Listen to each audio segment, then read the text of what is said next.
Good evening. We, the unwilling, led by the unknowing, are doing the impossible for the ungrateful. We have done so much for so long with so little. We are now qualified to do anything with nothing. I'm ordering you as a condition of your bond not to participate in this kind of behavior. On the prosecutor's side, who is going to, or is Ms. Lundy going to do it remotely? I'm happy to do it remotely, Your Honor. Good morning. How are you so special? I am within an ice rink, so I appreciate the accommodation for me. I really do. Thank you. No, and we had no problem doing that, although the rest of your office is here. But go ahead, They please, Ms. are Lundy. an intrepid bunch, are they not? Yes, they are. Court calls case People versus Teresa Johnson, 3 cases. Assistant Public Defender Jay Bellinger on behalf of Ms. Johnson, who appears via jail, Your Honor. Ms. Johnson, can you state your name, please? Yes, sir. Teresa Johnson. All right. I have before me 3 plea forms. Is that what we're doing today? That is correct, Your Honor. I previously sent the police reports for purposes of a no contest plea. Yes. And they're all, as I understand, they're all no contest pleas. Correct? Yes, Your Honor. All right.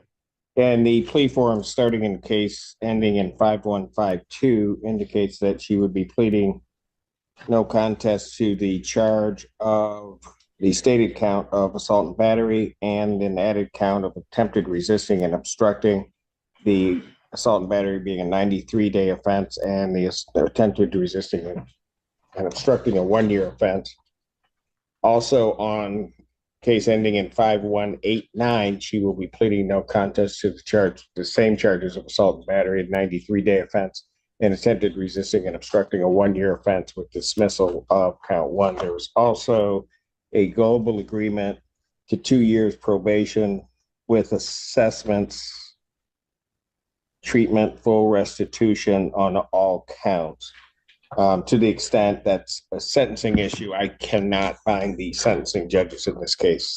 Understood, Your Honor. So, and on the case ending in 70779, she is going to be pleading no contest to counts 3 and 4. Also, the charges of attempted resisting and obstructing the 1-year offense and assault and battery, the 93 offense, with dismissal of the felony, the 2 felonies. That is a correct recitation of the plea, as we know it, Your Honor. All right. Ms. Johnson, can you raise your right hand, please? Do you solemnly swear or affirm testimony you're about to give will be the truth, the whole truth, and nothing but the truth, so help you God? Yes, sir. State your name again for the record. My name is Teresa. Oh, no. No middle name Johnson. All right. Okay. Ma'am, it is this court's understanding you're going to plead no contest to 6 charges. Is that your understanding? Yes, sir, it is. And it's to 3 counts of assault and battery. That's a misdemeanor punishable by up to 93 days, $500 fine plus court costs. Do you understand that? Yes, sir, I do. And also the 3 counts of attempted resisting and obstructing a police officer.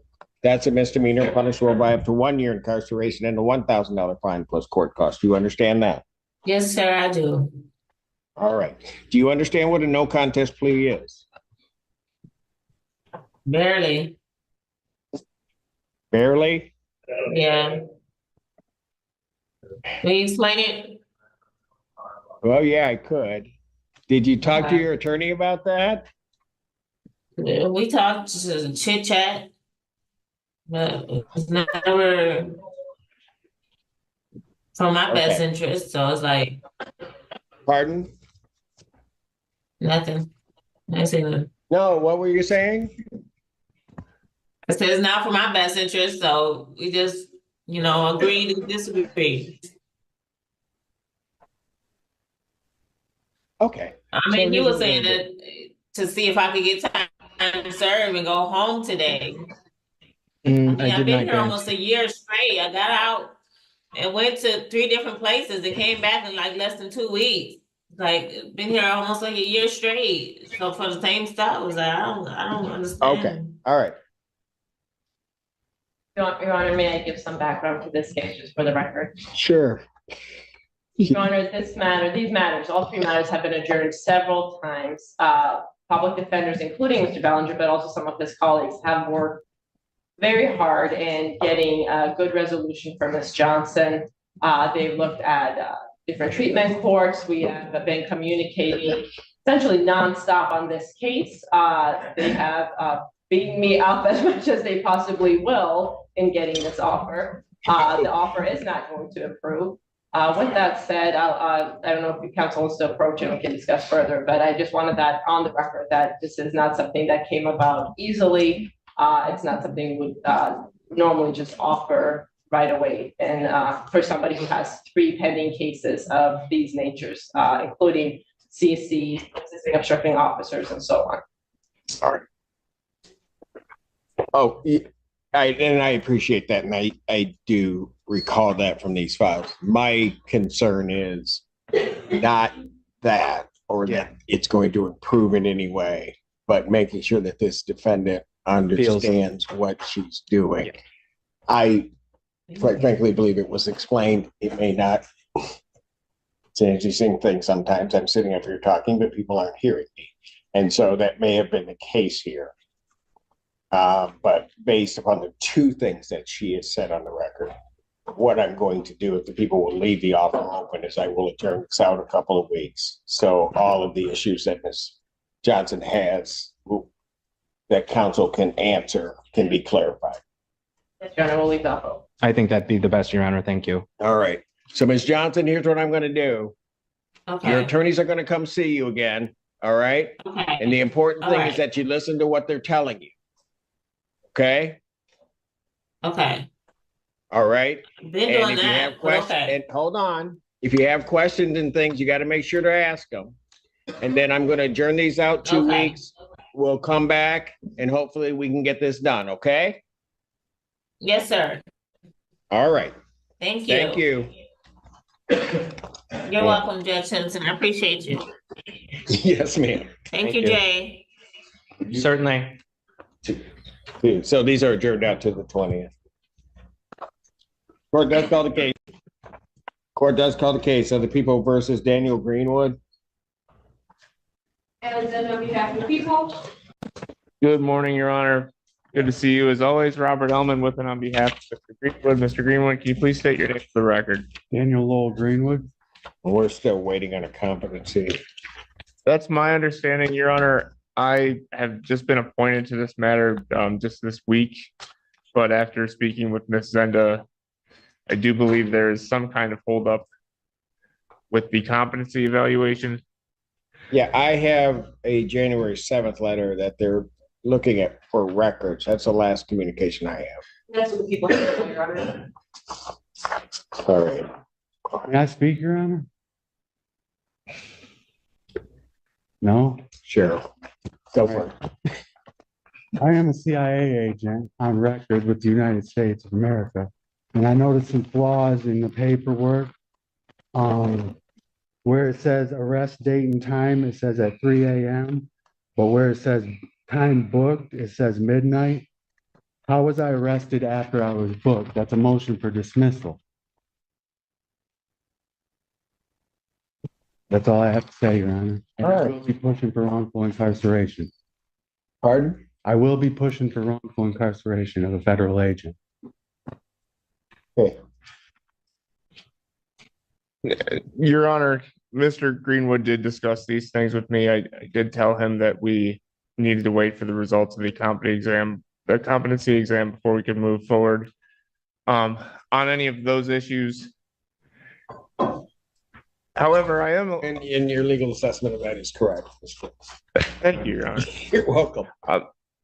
And like I said, I was just appointed. I guess to me, as I could see in the register of actions, it looks like the competency exam was ordered back in potentially July. It was ordered a while back, and there's issue with some records. So what I'm going to suggest is that you contact the forensic center and try to see if they need a new order. I don't think they do, given the January 7th letter that was sent. I think they just are waiting on something before they can complete the evaluation. So what I will do is I'll adjourn this to March 27th. If we get a report before then, we can, of course, move up the date. Thank you, Your Honor. Competence hearing March 27th, 2025, 9 a.m. Bond continued. Thank you, Your Honor. Thank you, Your Honor. Have a good day, Mr. Greenwood. I'll talk to you soon. Have a great day, Your Honor.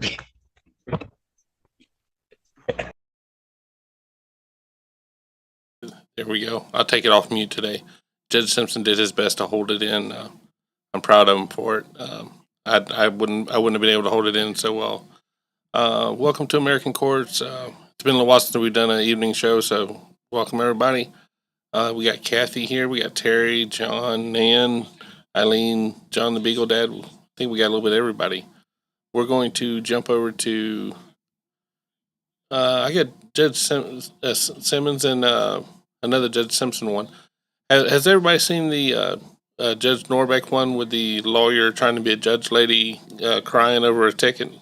Let me know in the comments if you had. I got it from people in court, and I'd love to show it, but I want to make sure that everybody hadn't watched it 30 times. So let's jump over to Judge Simmons and Simpson. On the record in the matter of Joe Ella Chambers versus Lynette Farr, 23-02425. Appearance, please. Good afternoon, Your Honor. Brian Butchart. I'm appearing on behalf of the defendant, counter plaintiff, Ms. Farr, and Riverfront Apartments. Okay, ma'am. Please state your name. Excuse me, Joe Chambers. Okay, I do see that Ms. Chambers filed a answer, which is in the file. Counsel, did you get a copy of that? I did, Your Honor. Yes. Okay, and then my note was that she was to file an answer and a more definite statement and counter complaint within 2 weeks. Let's see. Okay, and then the other issue I had was that you had not hired an attorney, but you were at some point at least looking to hire an attorney. You still have not hired an attorney, correct, ma'am?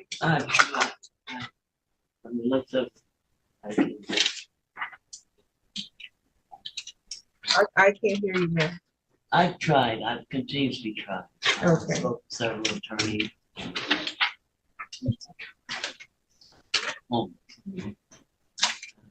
Do things. If I can't hear you, I can only imagine that he can't hear you. Sorry. We can't hear you, ma'am. Straining to talk as it is. I understand. And I've tried to retain counsel quite some time. Different. I can't get a lawyer. Okay. I can't get it. Okay, so you're gonna proceed on your own in this matter then? Yes, ma'am. Okay, and then counsel for the defense, I think did we attempt before to have a pretrial on this? But Your Honor, I know that my partner who initially had this case has attempted to speak with Ms. Chambers on a couple of occasions, and it just doesn't appear like it's going to be resolved. I guess I would like to make a brief argument if and when the court permits regarding the answer that was filed and the lack of a more definite statement as ordered. But I don't think pre-trying this is going to help at this point, Judge. Okay, yeah, you can make that argument at this time. Thank you, Your Honor. As you did indicate, when we were before you 2 weeks ago, the plaintiff was ordered to, of course, answer the counter complaint as well as file a more definite statement. As noted, she did file an answer on a civil answer form.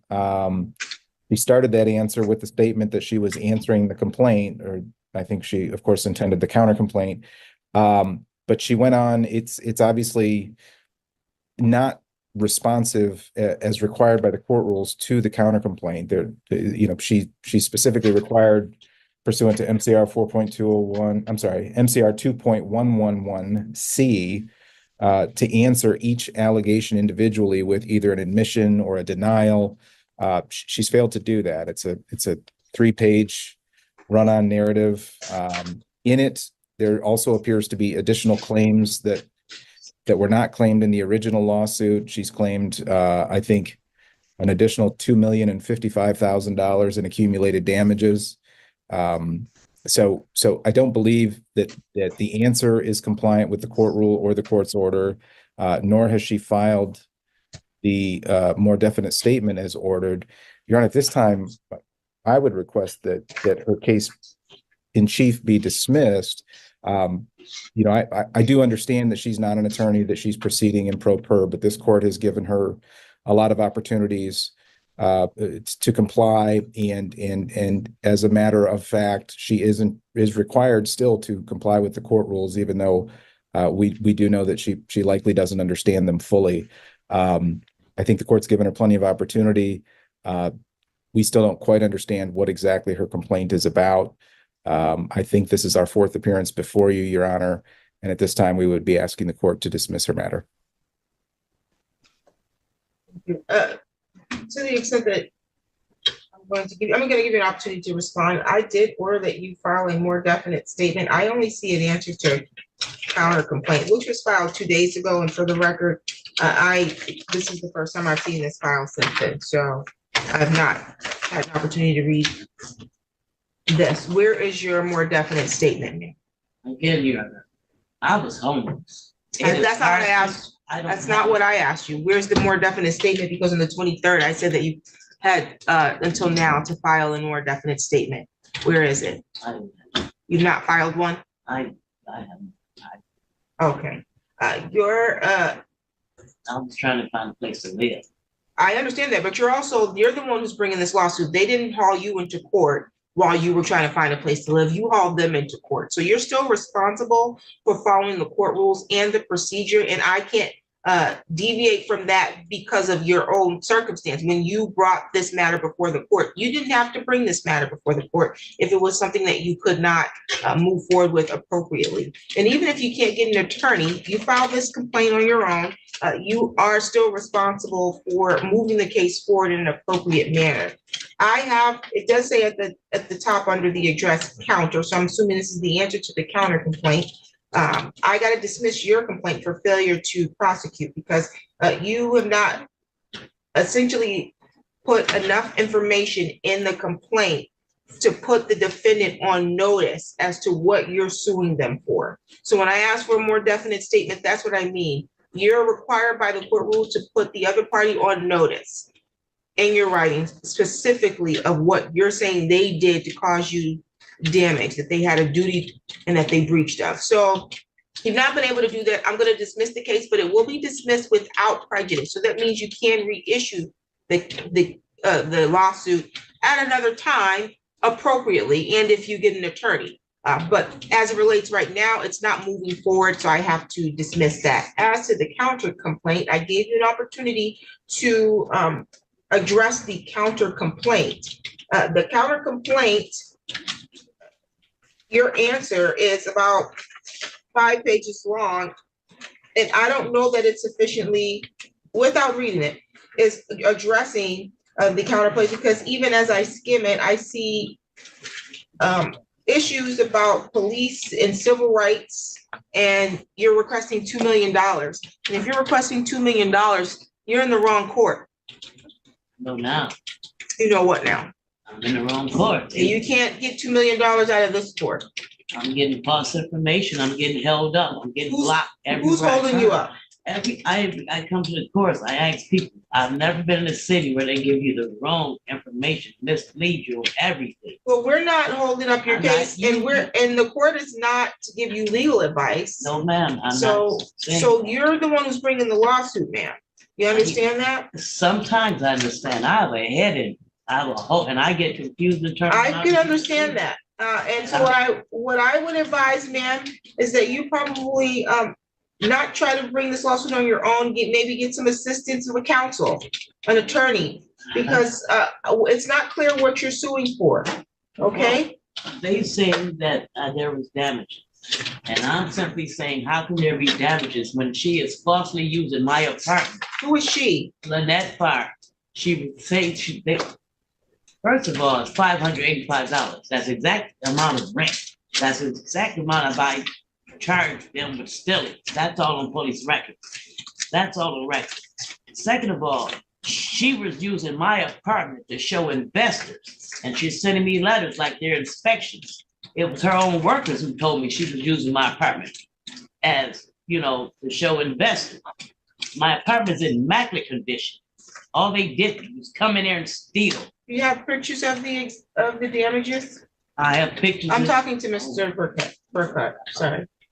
Your Honor, if the court's going to dismiss her case in chief, my client doesn't want to be in court, Judge. I have authority to dismiss our counter complaint. Sure. We brought the counter complaint. Well, I'll accept your dismissal of the counter complaint. We'll issue a dismissal on both sides. And we'll note that you are dismissing the counter complaint. The court's dismissing the complaint for failure to prosecute, and it's dismissed without prejudice, okay? Thank you, Your Honor. And I'm sorry, did you wish for me to submit that dismissal on the counterclaim? Yes, please. Okay, will do. Do you have any questions, ma'am? Okay, good luck to you if you do intend to refile this with counsel, okay? Thank you, Your Honor. Thank you. All right. I saw you on TV. You what? I saw you on TV. No, that was my cousin. Thank you, sir. The other thing to potentially address is there's a bond violation report Yes, that there is. Certainly would love to address. He has, the last time we were here, we had also talked about him getting employment. To my knowledge, he has a job, and to my knowledge, he also is getting a paycheck on Thursday. He reports to me that he would, if he were to test, and I had that conversation with him just now, that he would pass any alcohol or drug test. He would have the funds to start testing today. And if you were to test today, it would be no violation of any sort. So with that, I'd like to get him to community corrections within 24 hours to make that initial test. And I would like him He's missed 4 in a row. I understand that, but he's had some financial difficulties. Yes, sir. I didn't have the money the whole time, sir, because I basically, once I start the job, I don't get paid until 3 weeks after the job. Or not until after the job, but after the start date, sir. So It's the first check. you read the report, right? Yes, Your Honor.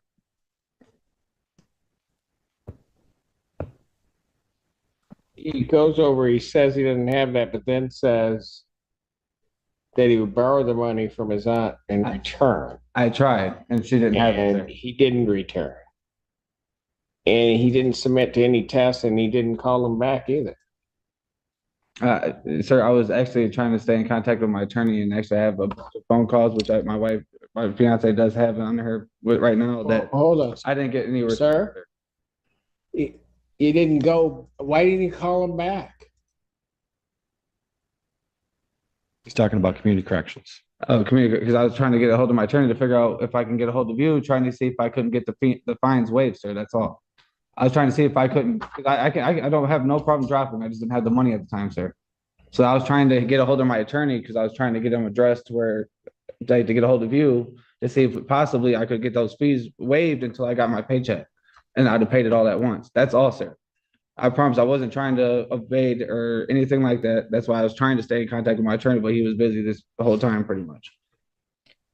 Your Honor, last time we were here, I also addressed that he had walked himself in on this case. He had also walked in. There was a child support order. He's working to try and get in a direction to where he can start taking care of this case and a previous child support warrant. So the fact that he is employed and has a job, I'm asking that he can continue in that job and not. Right, but the problem, the difficulty I'm having here is I amend the community corrections order. I release him on the 23rd, I think it was. Yes, sir. He's supposed to test, told him he was supposed to test, and now I'm here. That was on January, when was it? No, that was, on January 23rd. Now here, first part of September, and I don't have a test. At all. I don't have not one. I sorry, sir, and I promise it won't happen again. I really would appreciate this one more chance so I can go do this because now I finally have now I have the money for it. Is all. That's all. I'm just asking for one more shot, sir. And I will not let you. I don't understand why you didn't call them back. You went in, said you didn't have it. Yeah, because I asked her, but prior to that, I had asked her if any way I can get these fees waived. And she said, no, I had to pay this every time I drop. So that's why, sir. I tried to get it that day. I couldn't get it. So then after that, literally that same day, I tried to contact my attorney to see if there was anything we could do before this date even happened, so I can get back on the track to drop again. That's all, sir. Having a hard time believing. Your Honor, I mean, it's strictly a financial issue. I for get him. that part of the issue. What I don't get is why he didn't call community corrections back after he said he was going to borrow the money. Then community corrections gets no call. You're right, sir. And I do apologize. You're right. No call whatsoever from him. You're 100% right, sir. And that's my fault. And I do apologize. That'll never happen again. I think it would be nice to get a baseline to find out if he's telling the truth on whether or not he, how he would test. I get it, but I'm now 2 weeks down the road without a test. And I let him out on his promise he was going to go test. Perhaps it would be appropriate that And we he- turn it Go 1 ahead. week, have him test within 24 hours and come back. and Well, see where I things are. don't. What would be appropriate is he's violated a court order and he should be remanded. That's what's appropriate. I'd like to fight hard for this gentleman right here who is employed. He's getting a paycheck on Thursday. He's going to have the financial means to continue to test pursuant to the court order 2 times a week. You have the money to test today? Yes, sir, I do. Yes, sir, I do. I ought to lock you up. And I wouldn't blame you, sir, because I did mess up. And I do apologize. I was really just trying to get a hold of my attorney. And it does sound dumb. I do understand, sir. I can understand you getting a hold of your attorney. I get that. But you didn't even pay the courtesy to the people at community corrections to call them back. Yes, sir. And I do understand now. I would promise you, if you give me this one last shot, I will not break it. And I'm going to tell you what. I'm going to give it to you. I'm going to do a new community corrections order, standard supervision. You are to test today. Yes, sir. If a dirty test come back, you miss a test or anything along those lines, I don't want to hear anything. You're going. Absolutely, sir. I promise I won't give you any excuse. I won't. I got a lot of people depending on. It'll be adjourned to February 13th, 2025, 9 a.m. 1 week. And you better hope he's clean. I will be, sir. I promise. You know what? You need to be quiet. Thank you, Your Honor. I have this form. And thank that man next to you because, quite frankly, my customary practice would be to send you. Yes, sir.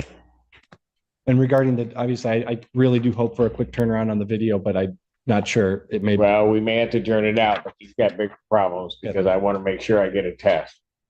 You are to go over there right now. Yes, sir. Thank you, Your Honor. I will talk to you. Court calls case, People versus Fabian Herrera. You state your name for the judge, please. Yes, Your Honor. My name is Fabian David Herrera. Thank you. Sir. Your Honor, I'm asking for a 2-week adjournment. There's some surveillance videos that we'd like to get, as well as body cam. And then I'd like to address bond as well, please. February 20th, 2025, 9 a.m. Esteban. Your Honor, it's my understanding you had a personal bond. There was some sort of bond violation, but I have not received any paperwork on that. So I'm not sure where that stands, but I would be asking for a bond to be reinstated. Well, why would I do that? I'm not sure. I was under the impression that is a personal $5,000 bond. And a few days ago, my client was at the hospital and got arrested for some reason. He wasn't sure why, but then he ended up. Like no use of alcohol, maybe? That could be. That could be. That could be. So maybe you want to see the report before you make the request to have his bond changed? But at this time, I'll deny your request to take this bond. Bond will continue. Thank you. Okay, thank you, Judge. Your Honor, briefly, could he be placed on a tether and released on a personal bond? We've got several compelling reasons, I believe. So I just what? You said no bond. I just wanted to make a brief request for the record. Okay, and for the record, that is also denied. All right. Thank you, Your Honor. Have a good Thank you, Your Honor, I'll with have regard- some information over shortly. Your Honor, with regard to the bond in my case, I believe, I don't know if Mr. Bowling is going to address bond in yours. I wasn't prepared to. Your Honor, in my case, my client had bond and he posted he was out, obviously. And then he missed a court date on January 2nd. And so the court canceled his bond, issued a bench warrant. My client indicated to me that he did not receive notice of the hearing. It was set for January 2nd because apparently because of the holidays, he did not get notice, and that is why he did not appear. Who was representing him before? I've been representing him in this case straight through. I not represented him on the new case. Your Honor, may I respond? Yes, go ahead. It is my understanding that in addition to the failure to appear, at the time of that failure to appear, the defendant had a community corrections violation for not testing. Were you aware of that, Mr. Wilson? No, Your Honor. Pardon? No, Your Honor. We don't get community corrections violations very often. I know that at one point, Your Honor, he was in treatment. He did contact me and tell me he was in treatment. Right, but so what happened is that in November he tested positive for cocaine, and then I don't get another test from him at all. I'm going to death. That may have been when he was in Don Farms, Your Honor. I have motion for bond reduction denied. Bond will continue.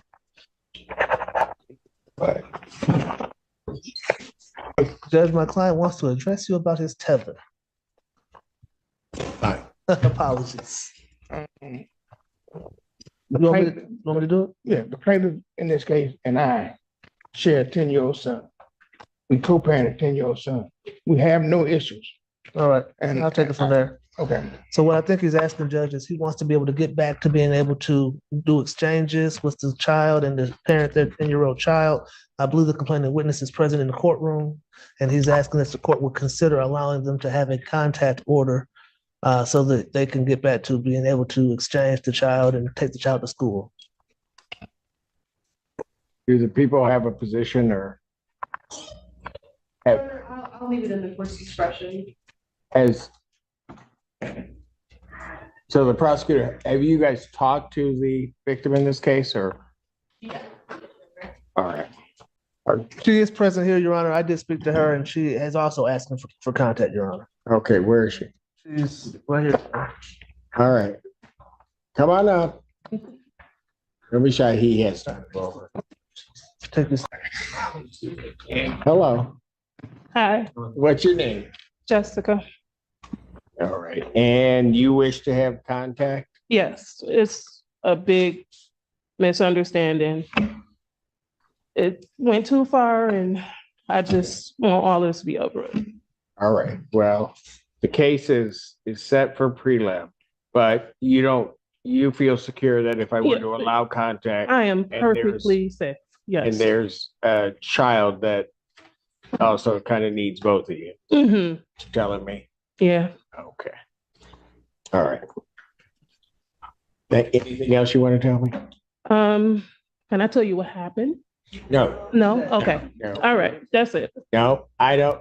Judge Washington will be more than happy to hear that. Okay. I've heard enough today. Okay. All right. Thank you. I believe that we'll tell my client to make sure he does not go to the address in place. Got it. Okay. So it was an exclusion zone tether. That's yes. Okay. So what I will do, that's why I think we can do an order, is I'll delete the no contact and we'll change that to no non-consensual contact. Okay, so sir, what that means is that if it's okay to have contact, and for whatever reason she doesn't want to have contact with you, you gotta go. Got it? Understood. Okay. And then I think we will delete the no-go to. And then the defendant can be removed from the tether.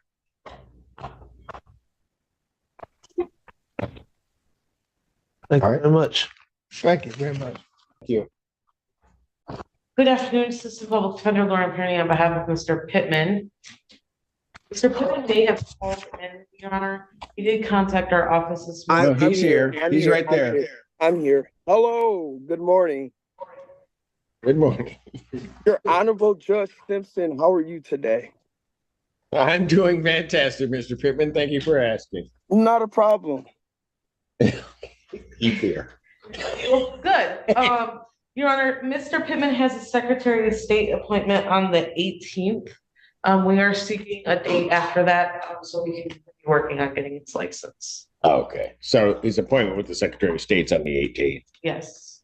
All right, why don't I do this? I'll adjourn the matter to March 19th, 2025, 9 a.m. as your invite indicates. All right, sir? All right. Hey, Judge Simpson, I have a question for you off the record. Well, I'm on the record, but go ahead. I have a shirt made for you, and I make shirts, and I wanted to know when I can drop this shirt off to you. Well, typically I'm not allowed to accept gifts, sir. Oh, So- okay. Okay. It has your slogan, Rock Out Judge Simpson. It says what? Rock Out Judge Simpson.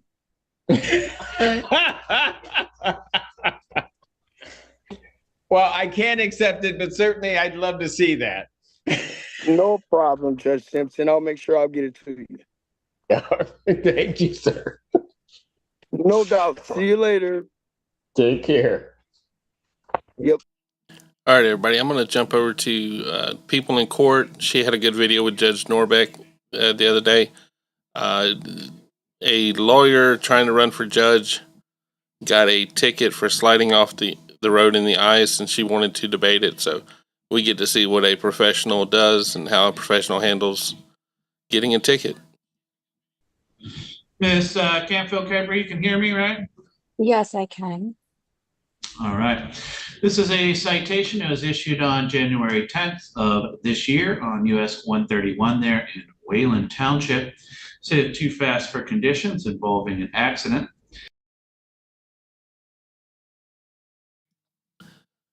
So there's the lady there running for judge. So she's got her stuff together and she's going to be a judge. She's going to make the best decision. So here we go. Hear me, I'm on this citation to do one of three things. First is you could admit responsibility to the citation, or two, admit responsibility, but you'd like to provide some sort of explanation to court as to how or why this happened. Or three, you wish to contest this citation. In other words, fight this ticket at what we call informal hearing. What were you looking to do? I want the hearing, please. I deny responsibility. All right. Then the first thing I do is swear you both in. You want to go ahead and raise your right hands. You swear or affirm any testimony that you give here today would be the truth, the whole truth, and nothing but the truth. Yes. Yes, sir. All right. Ma'am, it makes a lot more sense for me to start with the deputy. He has the burden to establish to me why you were issued a citation in the first place, but then after that, you'll have an opportunity to either ask questions or testify on your own behalf. All right? Yes. Can I just state something for the record first before we begin? Sure. The only thing that I wanted to state is that I did previously request an adjournment of this because I did suffer a head injury and I am written off from work because of my head injury by a concussion doctor at the neurology center at Bronson. I'm not supposed to be practicing law, so I don't feel that I should have to go forward. But I was told by the court we could not adjourn this unless I wanted to have a formal hearing and skip this process. So I That just, is correct. I If you wanted. don't want to go forward today, you can ask for formal hearing. That'll get reset and they'd be compliant with you asking for a date considerably farther out. But for informal hearing, we don't move dates, either by officer or by defendant. Yeah, I just wanted the court to be aware that my processing right now is slower. And so I might take a moment to ask questions and things. That's fine. We have time. Thank you. All right. And so with that, Deputy, you want to pick up the narrative somewhere where it makes sense and explain the issuing of the citation? Yes, sir. So on January 10th, 2025, shortly after 5:04 p.m., we were dispatched to southbound US 131, just south of the 6-1 mile marker on ramp, for one vehicle crashed into the ditch. Upon arriving on scene, we found a single vehicle identified as a 2016 Chevy, red in color, with the attached Michigan license plate of Edward Lincoln David 430, into the right-hand shoulder of southbound US 131.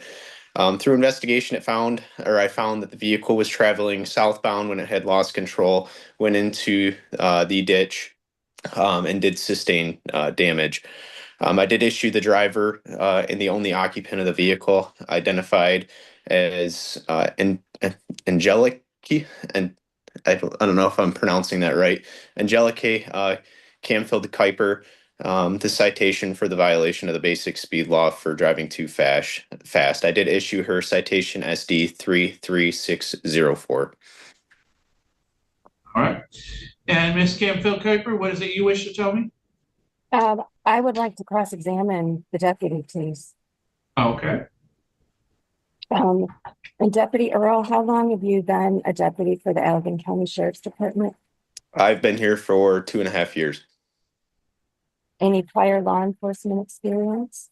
Yes, ma'am. I've been an officer prior to that for a separate agency for a year and a half.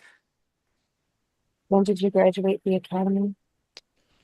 I believe it was 2020.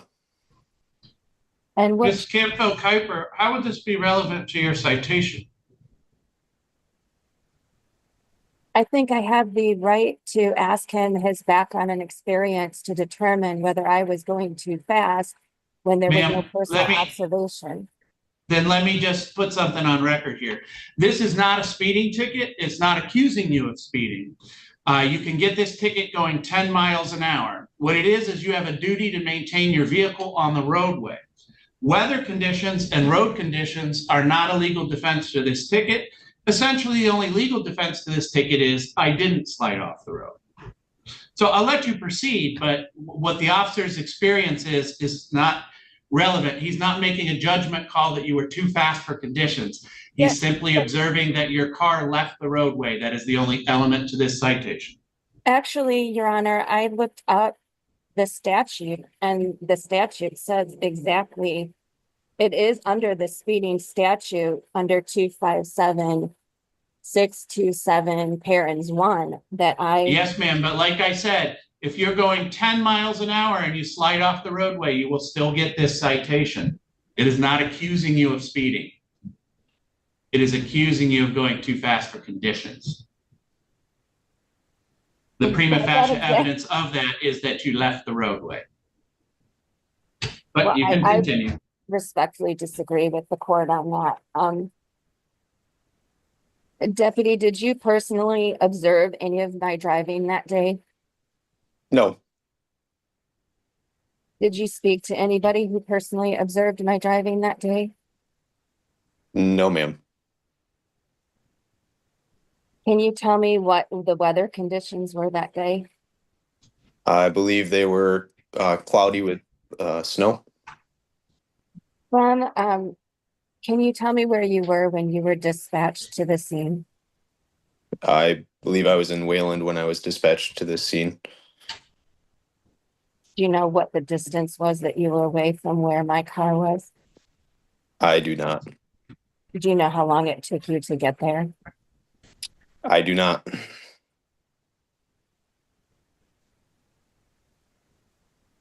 Do you know if the snow began earlier in the morning and was accumulating on the highway? I do not recall. Do you know if it was icy in addition to being snowy that day? I do not recall. Did you have an opportunity to review your accident report prior to testifying today? Yes, ma'am. Do you recall on your accident report that you wrote there was no ambulance at the scene? I do not recall.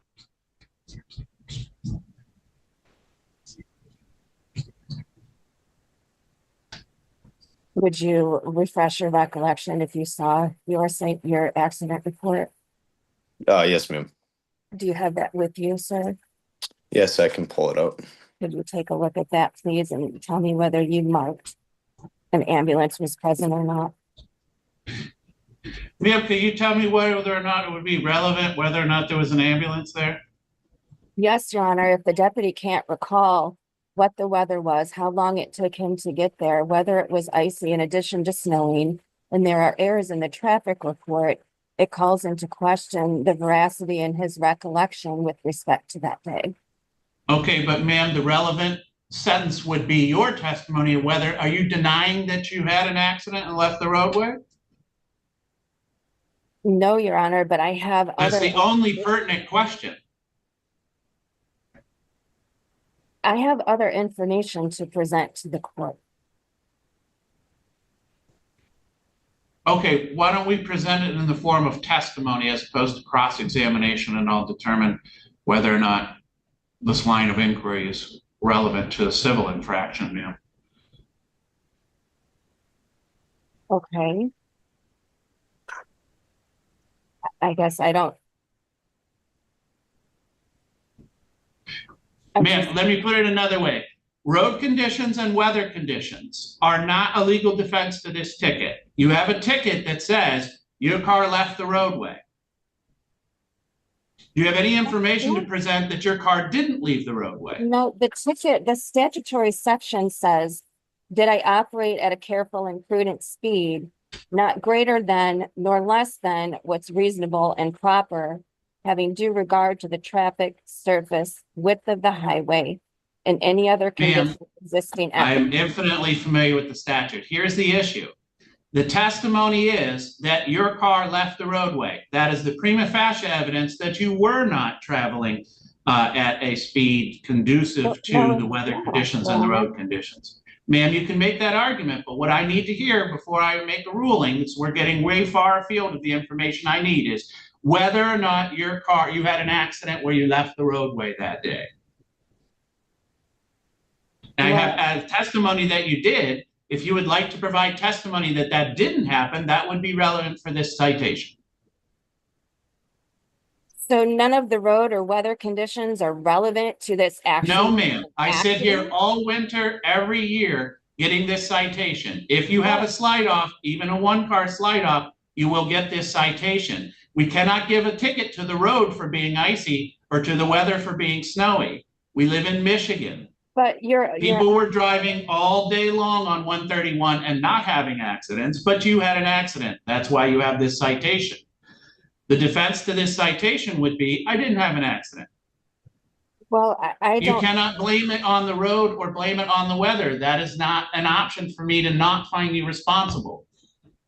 I would still find you responsible regardless of the weather or regardless of the road conditions. You always theoretically could have been driving differently and not had an accident.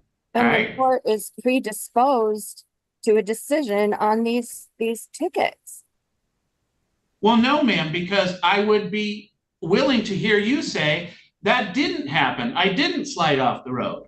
But you're not suggesting that or testifying that. You just are going in circles about road conditions and weather conditions. So what I'm saying is I give you an opportunity right now to present to me relevant testimony to my decision of whether or not you had a slide off that day. The relevant testimony, Your Honor, is that I was traveling at a careful and prudent speed. And no, you weren't, ma'am. Otherwise, you wouldn't have had an accident. That is the definition of careful and prudent, right? I disagree with the court. Okay. If I may specify, I would appreciate doing so. Go ahead. Thank you. I I work in Grand Rapids and I live in Kalamazoo, Michigan, and I was on my way home from work. And you'll have to forgive me, this when I talk about this accident, it's very traumatic and it makes me extremely upset. I haven't had a citation in over 20 plus years. My last ticket was when I was in my 20s on my way to law school. Ma'am, again, that's a relevancy issue. It would be unfair of me if I looked up your record and made decisions on this case based upon whether you did or did not have tickets. All I have to do is decide on January 10th of this year around 5:04 p.m., did you slide off a 131 or not? That's the only thing I have to decide. I already have evidence provided from the deputy that that did in fact happen. This is your opportunity to present evidence to me that it didn't happen. Well, I was driving at a careful and prudent speed, which is part of the statute. And just that the fact that my car went off the roadway does not mean that I was not. There were 22 accidents between mine and the hospital the EMTs were taking me to. They told me that. And it wasn't that every single person was driving too fast for conditions. I had just driven. So when I left my office, it took me 20 minutes to clear off my car. I'm very, very careful to make sure that my lights aren't covered. There's no snow on my roof or anywhere else. My plate is visible. I'm very careful with that. And I had just driven through an accident. I don't have a clear recollection, but it was either just at the south end of the S curve or towards Caledonia.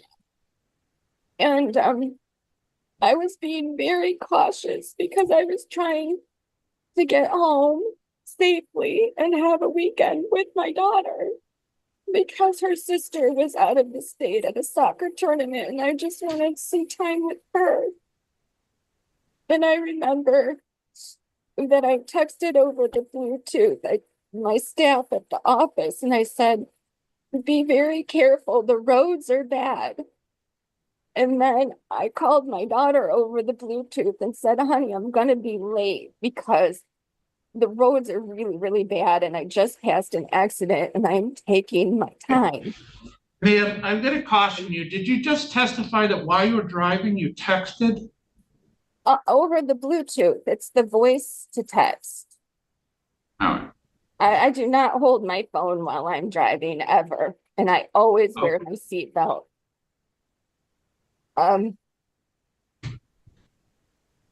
So I let them know that I was going to be later because I was taking my time and being cautious.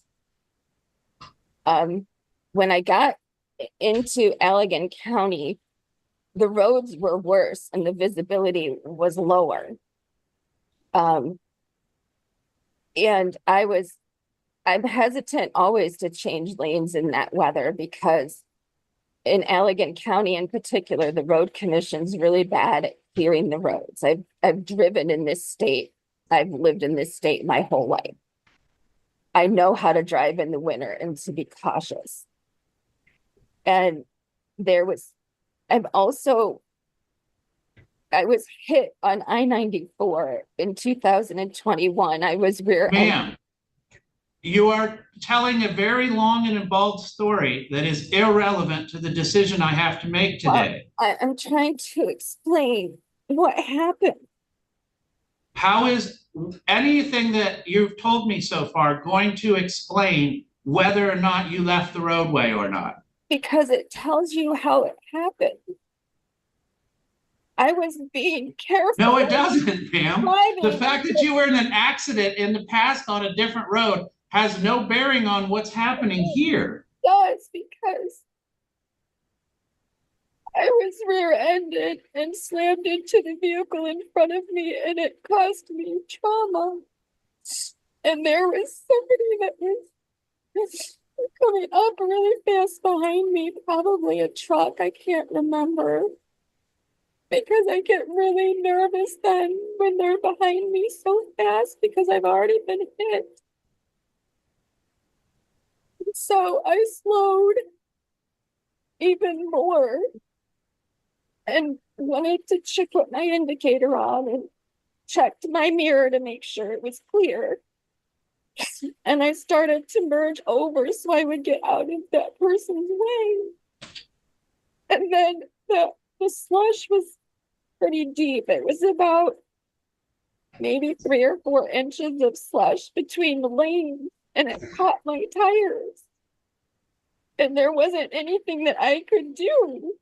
I wasn't driving too fast. I was trying to slow down even more and get out of that person's way.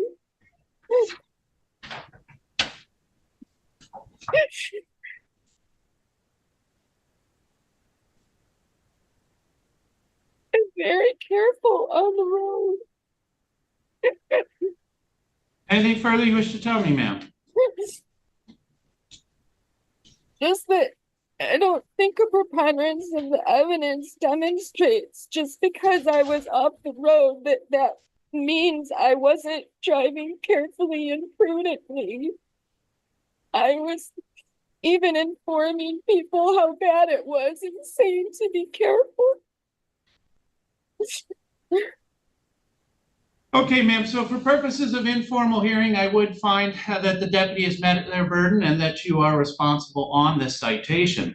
Now, because you had a contested hearing, you do have a right to say, I don't agree with what just happened there. I want to take this to formal hearing.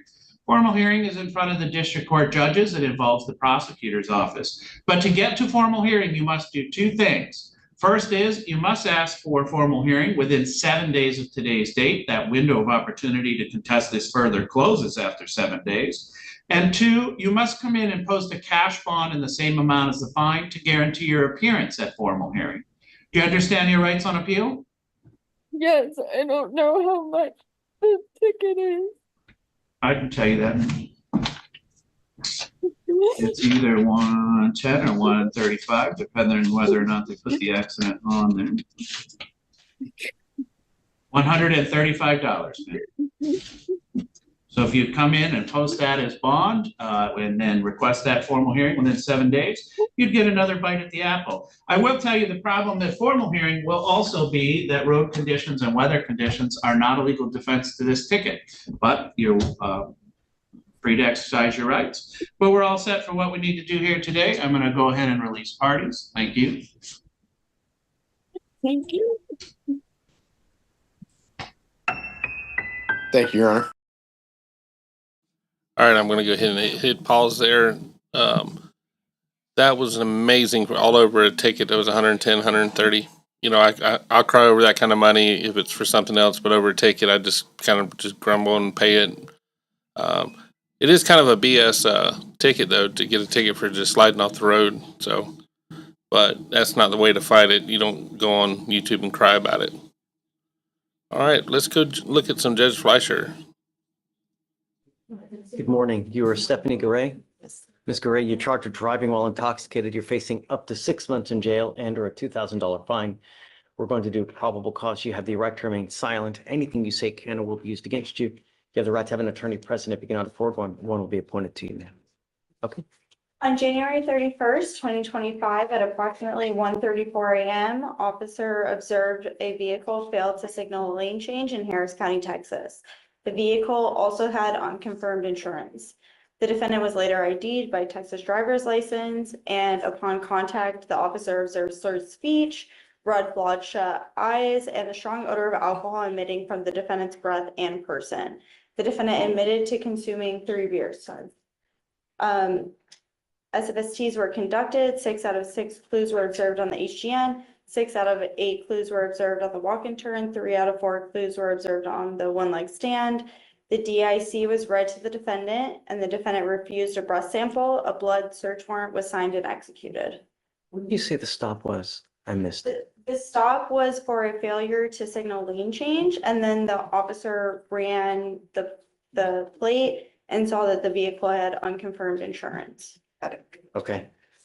Ms. Gray, I'm going to find that there's probable cause to go forward with your case. I'm ordering you now as a condition of your bond not to consume alcohol, illegal drugs, or unprescribed controlled medication. I'm going to randomly test you. If I find that you're consuming alcohol or illegal drugs, I'm going to put you in jail.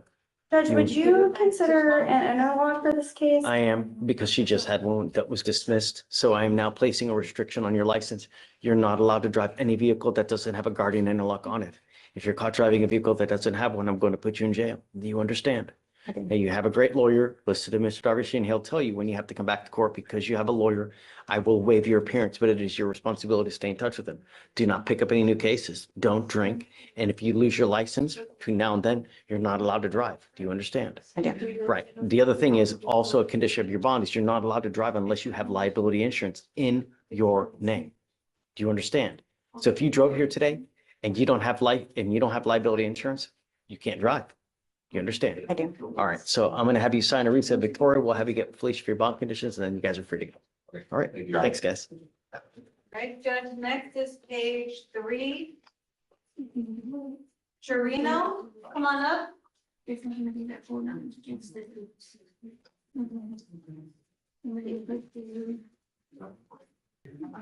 All right, well, I called him, he didn't answer. So you all are here, we're going to do probable cause. Each of you are charged with racing on a highway. Who's Carlos Gomez? You're Carlos Gomez. Mr. Gomez, you're charged with racing on a highway. You're facing up to 6 months in jail and or a $2,000 fine. Mr. Kasim, you are charged with racing on a highway and you are charged with unlawful carrying of a weapon. On the weapon case, you're facing up to a year in jail and or a $4,000 fine. On the racing, up to 6 months. As you, Mr. Rios, you're facing up to 6 months in jail and or a $2,000 fine on the racing case. Gentlemen, we're going to do probable cause. You have the right to remain silent. Anything you say can or will be used against you. You have the right to have an attorney present. If you cannot afford one, one will be appointed to you. Okay? On February 1st, 2025, an officer who was part of a plainclothes traffic crimes task force was near Cross Timbers and East Texas Freeway in Harris County, Texas, where there was known to be a large street takeover group meeting. Officers in plain clothes were conducting a surveillance of the group of cars known to conduct the takeovers. The officer followed members of this group, specifically a gray Camaro, a white Camaro, and another Camaro. Officers witnessed the 3 vehicles slow down to 50 miles per hour and accelerate simultaneously up to speeds well over 125 miles per hour in order to outpace each other. Plainclothes officers were able to keep these vehicles in sight until marked patrol vehicles arrived and conducted traffic stops. Officers pulled over the vehicles and made an arrest. So each one of them are in cars lined up? Yes, Judge. Okay. Lane 1, lane 2, and lane 3. Okay, so tell me about the gun on Mr. Kasim's case.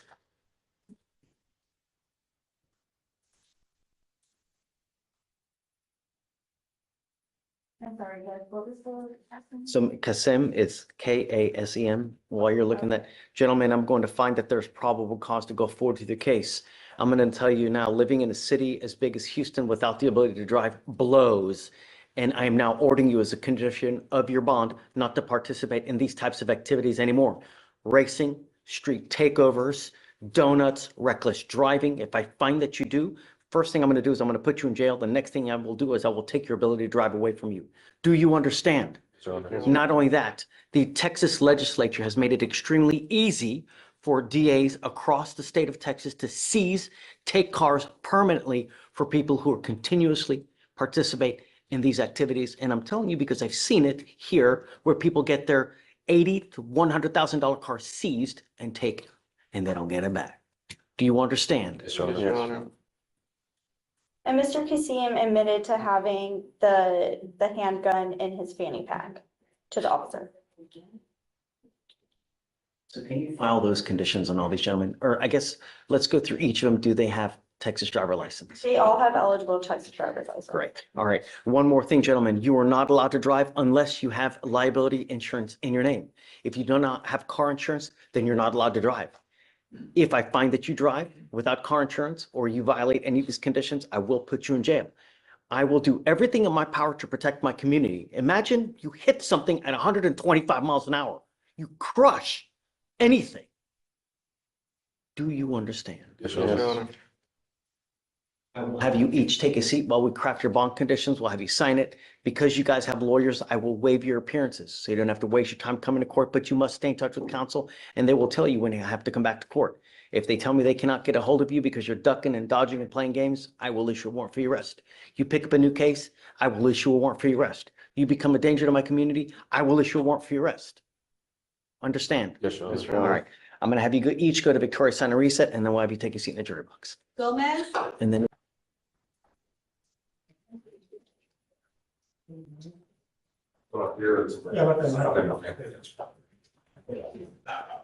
Matthew Leonard. Yes, sir. So Leonard, you're charged with driving while intoxicated, second offense. You are facing up to a year in jail and or a $4,000 fine. We're going to do probable cause. You have the right to remain silent. Anything you say can and will be used against you. You have the right to have an attorney present. If you cannot afford one, one will be appointed to you, sir. Okay. Judge, on 4/12/2023, officers were dispatched. Hey, yo, hey. Do not have a story about that, right? On 4/12/2023, officers were dispatched to a crash involving a bus and a car at the 1700 block of Travis Street. Officers made contact with the defendant who was slumped over in the driver's seat of the car. Officers observed the defendant to have red and glassy eyes, strong odor of alcohol in the breath, SS, and slurred speech and incoherent speech. Defendant told officers that he was drinking 211's beer at his house and last drank 2 hours ago. Defendant was taken to the hospital and diagnosed with a minor brain injury. Officers got a blood warrant. There was a blood draw completed at JPC.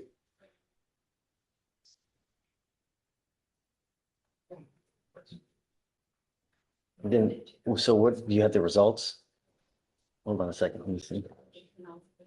No, not yet. No, Judge, we don't have any blood results I see yet. it. For some reason, there haven't been any to-dos done on the case. I'll submit them immediately. That's. Well, it looks like it's because it was a 2B, that's why. So it's from April of 2023. Looks like there was a blood of a point.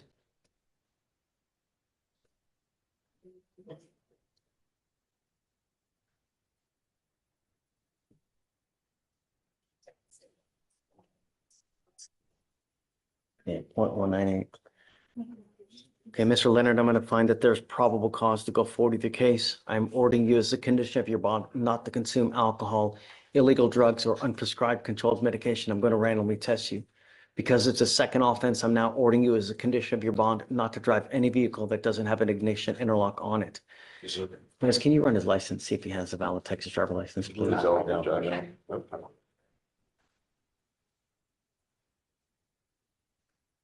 Do you have the ability to hire lawyers, sir? How much time can I pass this? Because I'm in the process of getting my ID and everything, because when I got locked up, I didn't have my wallet. They threw it away or something. Would you like a lawyer, sir? I can give you a lawyer today. Okay, so understand something, Mr. Leonard. I don't want you drinking. I don't want you using illegal drugs. I'm gonna randomly test you. And you're gonna have, do you show a Texas driver license? Okay. All right, sir. So what I'm gonna have you do now is I'm gonna have you sign a bunch of paperwork with Victoria, Felicia, and then I'll have you meet with the lawyer here momentarily. Okay? Yes, sir. Please.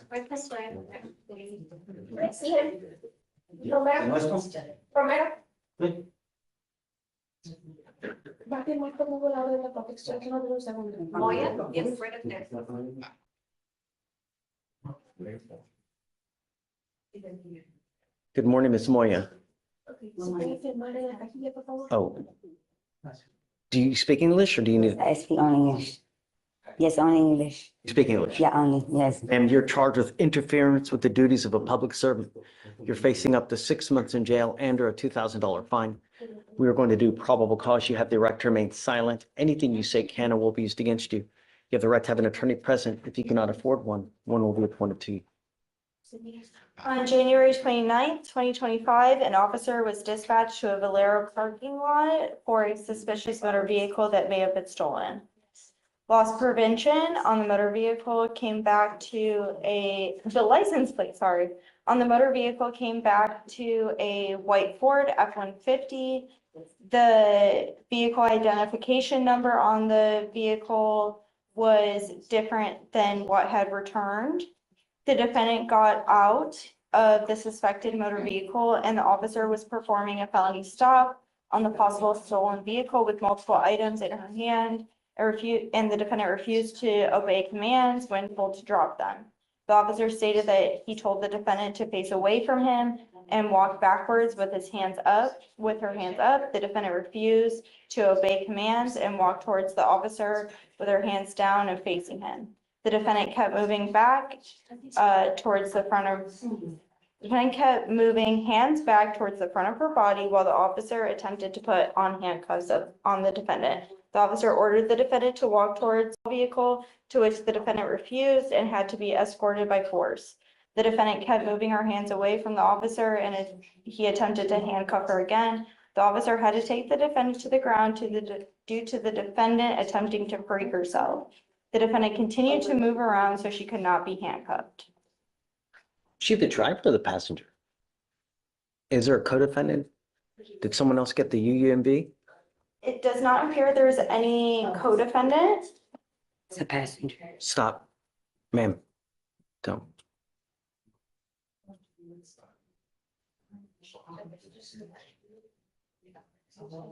All it says is that she got out of the suspect vehicle.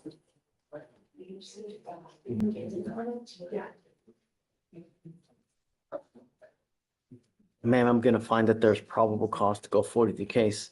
If you do not have a Texas driver license, you are not allowed to drive. Do you understand me, ma'am? Yes, sir. Also, you need liability insurance if you're going to drive. If you don't have either, then you're not allowed to drive. Do you understand? Do you have the ability to hire a lawyer, or would you like a court-appointed lawyer, ma'am? Court-appointed lawyer. Okay, I need you to, let me see if I have an application. I need you to fill out an application for me. I'll take a look at it and then we can appoint you someone later today. Do not leave until you sign our bond conditions though, ma'am. Yes, All sir. right? Okay, please. This position said you should consider. All right, quiet in the courtroom. We're going on the record.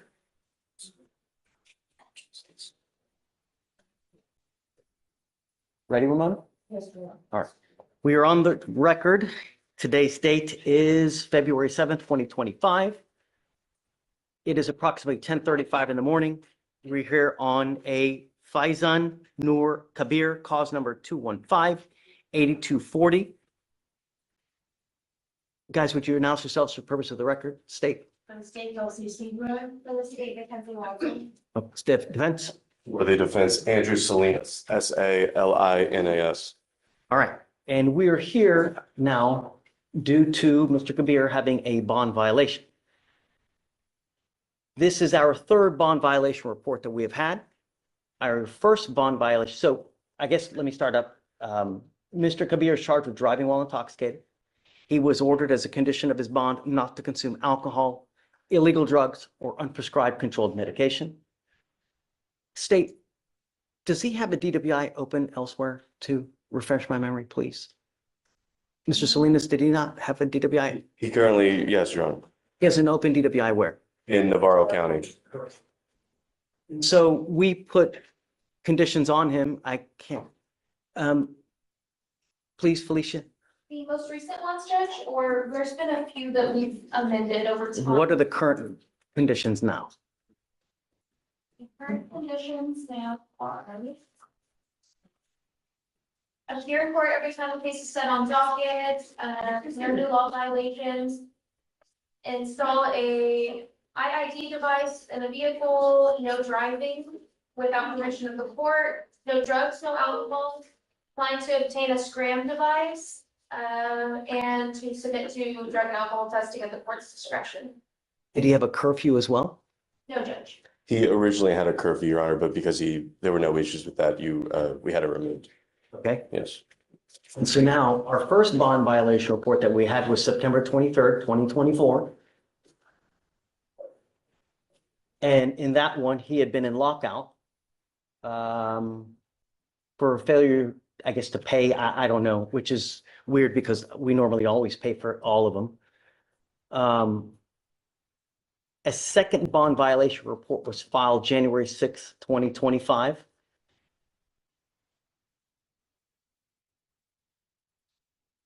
Where I guess he was in lockout again because due to no recalibration of the device. And we now, February 4th, 2025, have a third bond violation. And in this violation, the defendant was ordered to obtain a scram device and to refrain from alcohol consumption and not tampering with the device. The defendant's scram device has reported one consumption event that occurred on January 16th of 2025 at 11:55 p.m. It was also confirmed by a scram analyst as well. Correct? Yes, Judge. Okay, so.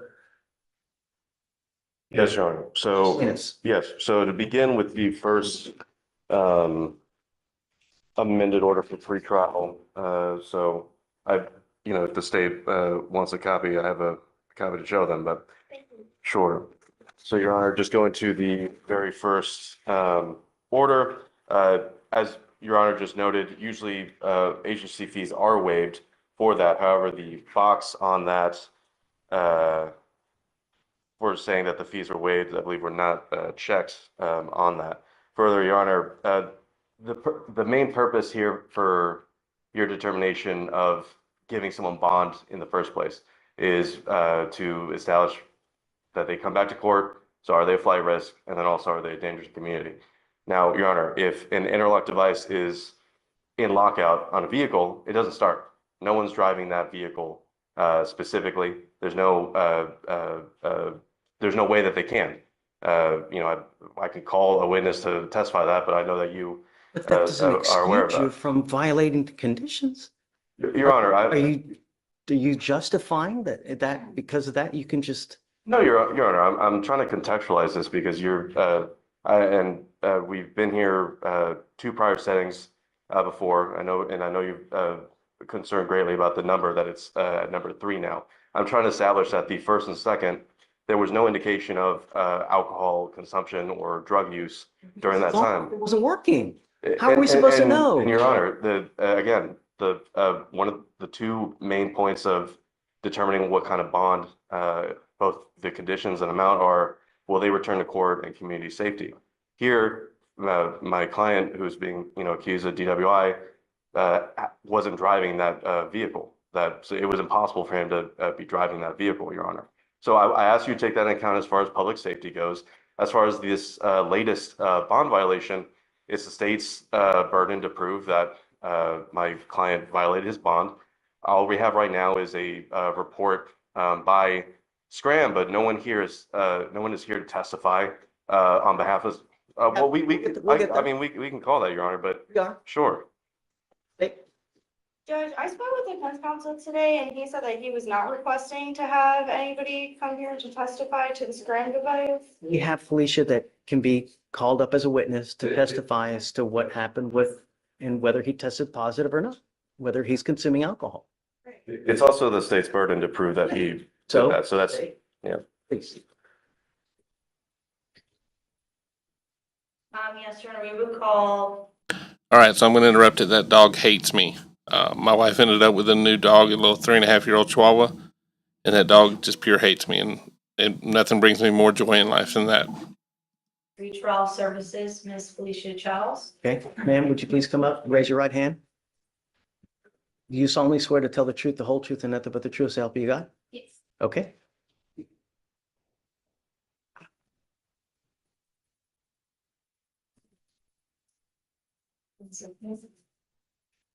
So you have first amended order and then second, third amended pretrial supervisions and then the fourth. So referencing the fourth amended order for pretrial supervision and bond conditions, what I'm showing you, do you recognize this? Yes. Can you tell us what this is and what are the conditions that are checked? These are, Sorry, could you repeat what you just said? sorry, I said I don't know if she needs that. It was an extra paper. Okay, I just want it on the record. Sorry. That's all right. Yes, these are pretrial bond conditions, and these are listed as appear in court every time the case is set on docket unless the judge waives appearance. No new law violations, install ignition interlock within the vehicle, no driving without permission of the court, no drugs, no alcohol, and then to obtain. We do have a curfew of 9 p.m. to 6 a.m. and then a scram device to be installed. And so what we're showing you is what's been marked as State's Exhibit 1, and we'll tender this to defense for any objections. No objections. Admitted as one.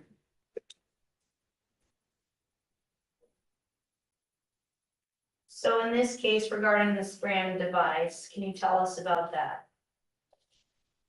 Yes, so what exactly about? What is that? What's the standard procedure someone's supposed to do? Yeah, so a Scram device is ordered and it tracks the press. Objection, Your Honor. The foundation, I believe the state is trying to ask her to testify as far as are you trying to establish her as like an expert on Scram? And I was not trying to establish her as an expert, just from her experience, what the Scram device is basically for, which she can testify to as a trial. I'd ask that the court consider that as that testimony as a layperson, not as for the purposes of establishing expertise. So I want to know whether there's a violation for alcohol consumption. So, what day do we have any kind of hot blows? What's the amount? Do you have anything of that nature? Yes, so the report should have been provided to the bond violation email as well of the graph. And I'm showing her now what's marked as State's. For the exact amounts and everything, I would need to look at the report that was provided in the email. Okay, please.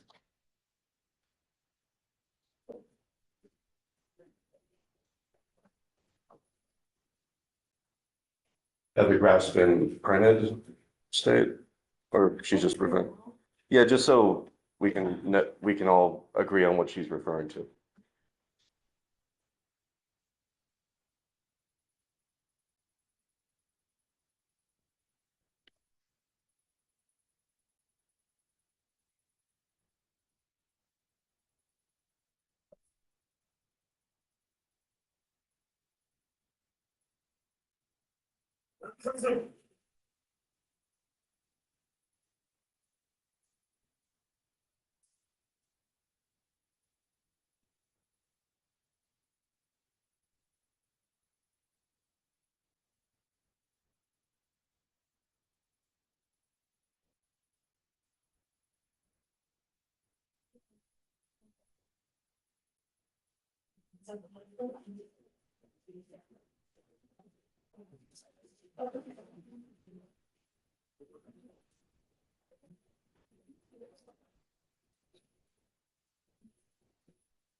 And now I'm showing you what we marked as State's Exhibit 6. Can you please tell us what this is?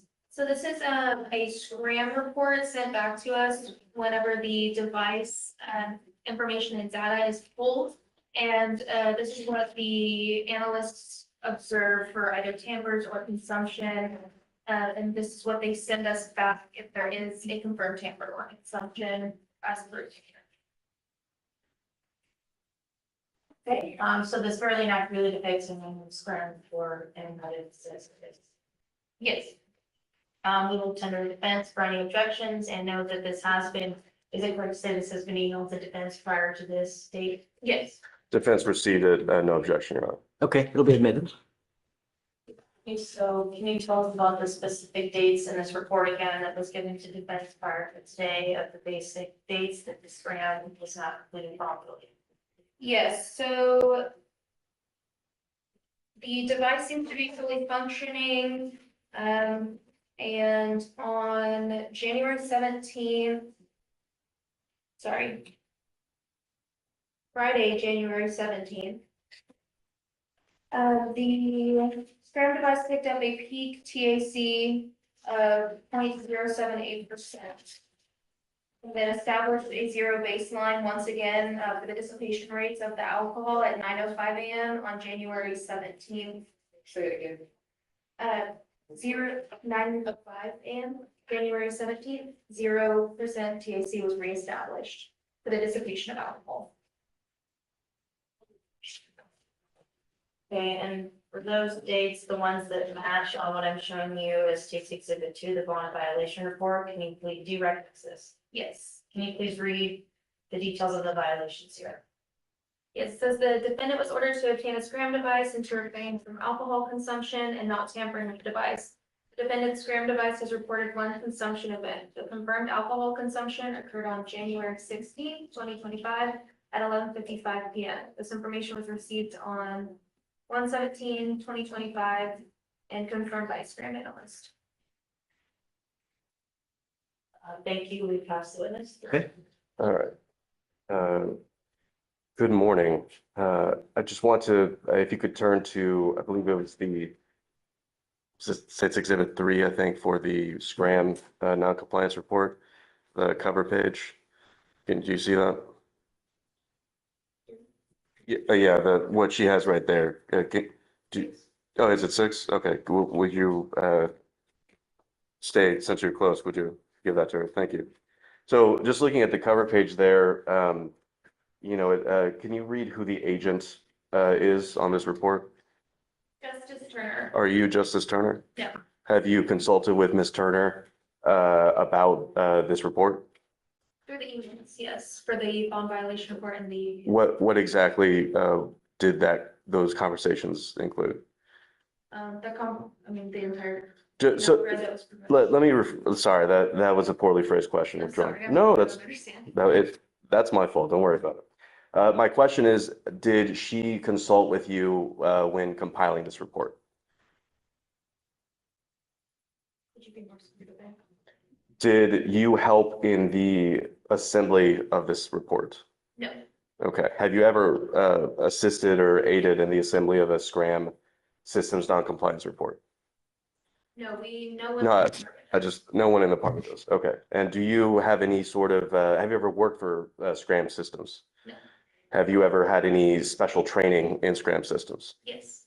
What is that training? I actually met with Ronald Grant from Sentinel, the regional representative, about maybe 2 months ago to get an advanced knowledge of this device. This is one of the very few devices that I do have advanced knowledge in, but not expertise. Sure. And what exactly did this person teach you?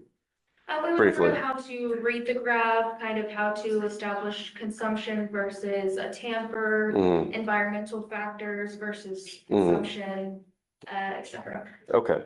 So during that training, did you ever actually look at a physical device, the Scram device? No. So you didn't do any like live experiments where, like, for instance, you put on a Scram and then, drank alcohol to see how that works? No. No. Okay. And as far as Mr. Kabir's Scram device, have you examined it prior to this hearing? Me personally, no. Okay. And so one second.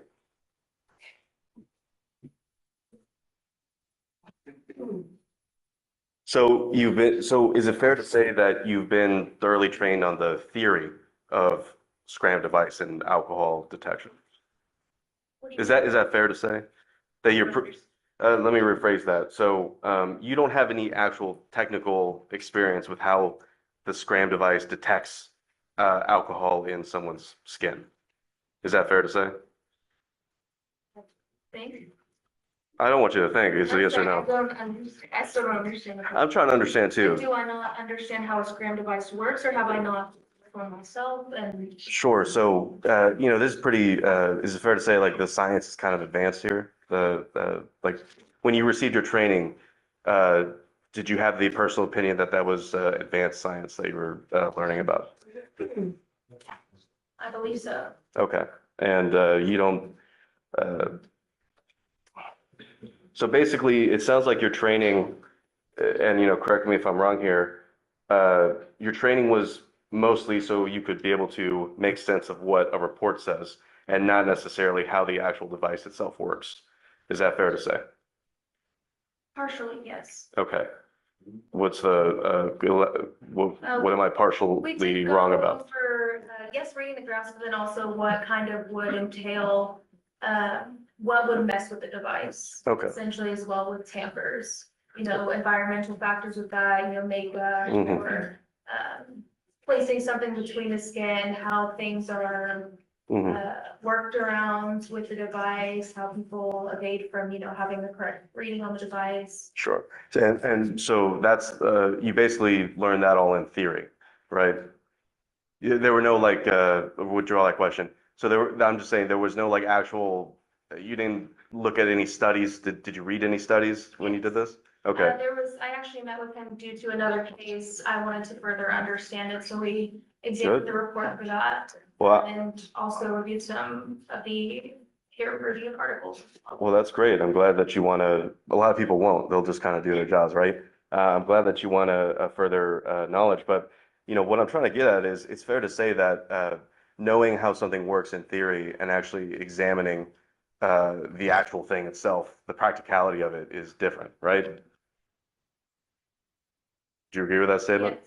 Okay, so without actually having examined in your own personal observation, how a scram device detects alcohol in someone's system, it seems that, is this fair to say that you're very, very well versed on theory, which is probably more than some other people, but not necessarily on the practicality of detection? Question asked and answered. Okay, just, let's go. All right. Just answer the question. I don't know if that was an objection or sustained I mean, or overruled. let's just move on. I mean, we're here to see, is there a positive blow or not? She's testifying that there was. Sure. I'm just saying that this, all right, I'll make my argument in closing. I don't have any further questions. Thank you. Okay, closing, or wait, hold on. Anything further from the witness? Two very quick questions, Your Honor. So do you get notifications if the scram device has been tampered with? Yes, I'll get notified of tampers and consumption events. And you get notifications if it's been cut off? Like, just what's been going on with the scram device? You get those notifications? Yes. Okay, thank you. No further questions. Matt? No further questions, Your Honor. Okay, thank you so much. Okay, argument. So, Your Honor, this is a pretty basic, simple case. The bond violation report is evidence the defendant was ordered to obtain a scram device and for refraining from alcohol consumption and not tampering with the device. The defendant's scram device was reported on one consumption event. This happened January 16th of this year at 11:55 p.m. and this information was received on January 17th of this year at 5:18 a.m. And clearly, there were up to 4 amended orders for pretrial supervision and bond conditions. It was obvious which the defendant was supposed to do, and he directly violated the order, was evident by the pretrial services and bond violation report. So it's pretty clear here that we would be asking to revoke bonds in this case. And we would just like to urge that this is a fair and convincing standard, as I already know, Judge, and it's not beyond a reasonable doubt. I don't think that we need a scientist here to prove that the scram device is a device that can be detected. Okay. Yeah, Your Honor, I agree with state insofar as this is a simple matter. Where we disagree is, I think a scientist was needed. I think someone who actually has the technical know-how of how this violation report came to be. The state did have that standard of clear and convincing to prove that my client violated this. So far, all we have is a piece of paper that is, at least for right now, is supposed to have been prepared by someone else who is not here to testify. There's no ability to cross-examine them on their expertise, on any notions of false positives, on any issues that a technical expert would actually know about the device. And without that, Your Honor, I think it's very clear that the state failed to prove their burden of proof that my client consumed alcohol. And I would ask that, Your Honor, again, not revoke the bond, keep it as is. My client's here. There hasn't been any warrants for his arrest issued since he's been coming to this court. And in the allegations itself of the underlying offense, there is no allegations of injuries or accident to persons. So again, just take into account that you need to take into consideration flight risk and safety of the community. Nothing that's been established here in this hearing or outside of this hearing should lead the court to believe that my client is a flight risk or a danger to the community. And with that, I'd ask that you not revoke the bond, Your Honor. And Judge, these devices are used.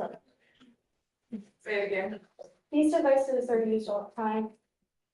Well, their use all the time is irrelevant to needing an expert to testify on that. Absolutely. I absolutely appreciate your tenacity. I have done everything in my power not to revoke his bond. He is on bond for a DWI in another county. He picked up a DWI here. He's had not one violation. On the first violation, I didn't take him in. He had a second violation. I didn't take him in. Now he has a third violation. It would be unreasonable for me not to. I told you that there was no tolerance in this case. You yet refuse to comply with bond conditions. I find by clear and convincing evidence that you refuse to comply with bond conditions, and I have bent over backwards not to put you into custody. But now we have a positive blow. We have someone who has testified to it, and I believe it. So I am now revoking your bond. He goes with you. We have the positive THC or stuff. He had a positive THC, right? Yeah, As well? that we sent him earlier this week. He also tested positive for THC. marijuana as well. Well, Your Honor, Here that, this week. that wasn't, are we still on the record then? On the, okay. Well, I would also want someone to come testify about that, Your Honor, but you know, that I'll make, I know, but I know you already made your ruling, but I was ready to testify on that because they don't have anything on chain of custody on the test itself on whether it tests cannabinoids, which Delta 8, hemp. There are a bunch of things that are THC related that could pop positive for THC that aren't THC. Regardless, we admonish him not to put anything in his body that doesn't have any Delta whatever. Regardless, it's number 3, goes with you. Off the record. Sorry. Thank you. But I just can't, with an open DWI and a third, that's it. I can't just keep doing it. You know, at some point I become an enabler and I can't do that. I can't keep doing it, you know? So. Well, I mean, Your Honor, I understand you're revoked the bond. Would you consider raising it to? Well, I am going to raise it, right? I'm going to raise it to 7503 now. Well, and look, I'll just, if you could take this into account, Your Honor. This is a hired client. You know, he has every intention of taking this case to trial. So I would, you know, just, I'm not cheap, Your Honor. So if you could keep that into consideration on that. It's, you know, and it's I understand. representing him in Navarro too. No, I'm in touch with his counsel there, but no, I'm not representing him there. Okay. Yeah. But tell him this, that he's lucky that he didn't revoke him on the first 2 cases, considering that he has an open, you know, really, because, and I'm telling you now, I don't know how I didn't, but I can't just keep doing it. I can't. 75. 7503. Yeah. Judge, quick on this one. I should have called her up. She was. All right, everybody. Thank you so much for coming out. I think I'm going to be done for the night. I gotta get ready for Kathy's live in the morning. So we'll see you guys in the morning. You have a good night.